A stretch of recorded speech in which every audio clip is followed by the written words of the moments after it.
I thought I was taller than Aaron. Naibu wa Rais wa Jamhuri ya Kenya Mheshimiwa Profesa Kithure Kindiki, familia ya mwenda zake ikiongozwa na kakangu Waziri Davis Chirchir, waombolezaji wenzangu, Bwana asifiwe. Bwana asifiwe tena. Kwa niaba yangu binafsi na kwa niaba familia yangu, pia kwa niaba ya kakangu ambaye ni Spika wa Bunge la Kitaifa Mheshimiwa Moses Wetangula, na kwa niaba ya Bunge la Kenya kwa jumla, niko hapa kupeana risala zetu za rambirambi kwa familia ya mwenda zake kwa kumpoteza mzee wetu. Ni machungu makubwa kupoteza mzee katika boma, na ukiangalia wasifa wa mzee mwenda zake, kimombo eulogy, mzee siku ya leo japo kwa majonzi, lakini ni vizuri kufurahia na kumpongeza Mwenyezi Mungu kwa kutupatia mzee huyu kwa hiyo miaka yote. Siku hizi ni nadra sana binadamu kuishi ile miaka mzee Edwin alibarikiwa kupatiwa na Mwenyezi Mungu. Kwa hivyo japo kuna majonzi, lakini katika majonzi haya tuchukue wakati kumshukuru Mwenyezi Mungu kwa kutupatia mzee huyu kwa miaka hiyo yote alotupatia. Na hakumpatia tu umri mzee, bali alimpatia baraka za familia. Mzee katika wasifu wake tulosoma, alikuwa na watoto si mmoja si wawili, watoto wengi. Watoto hawa wakamzalia wajukuu, wajukuu hawa wakamzalia vilembwe, vilembwe hivi vikamzalia vilembwekeza.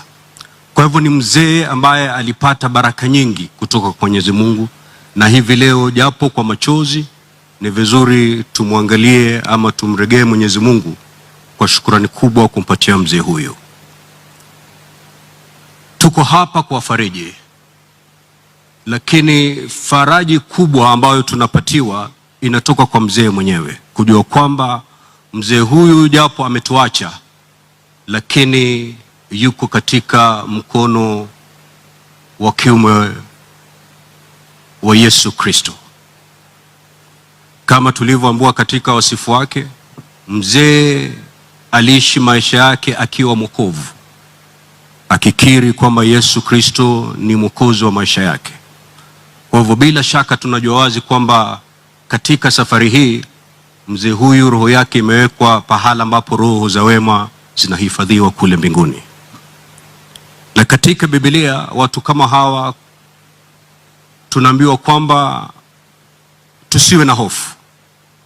Maana ukisoma maandiko matakatifu, hususan katika Isaya 57 mstari wa pili, tunakumbushwa kwamba wale ambao wanaenda kwa unyofu huwa na amani, hupata pumziko walalapo mautini.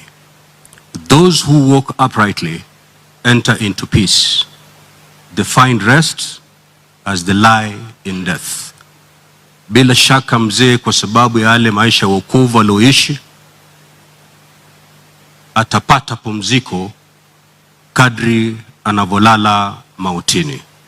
Kwa hivyo kadri tunavyokuwa na majonzi, faraji kubwa ni hiyo ya kwamba mzee yuko katika mapumziko kwa sababu ya yale maisha ambayo amelala.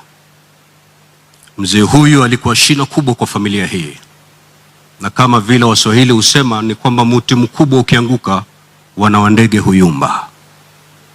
Ndugu yangu Davis Chirchir na ndugu zako, mmewachwa yatima, lakini Mwenyezi Mungu atawapatia bega la kuegemea wakati huu mgumu. Tunaomba kwamba wingu hili la huzuni Mwenyezi Mungu alifanya jepesi, na pia aliepushe kwa haraka, ili mpate nguvu na kuangalia kile kizazi ambacho mzee amemwachia katika mabega yenu. Mwisho kabisa ni kuendelea kuombea roho ya mzee wetu, Mwenyezi Mungu ahifadhi, ailaze pahala pema peponi. Basi kwa sababu ya wakati, ningependa nitie tamati hapo.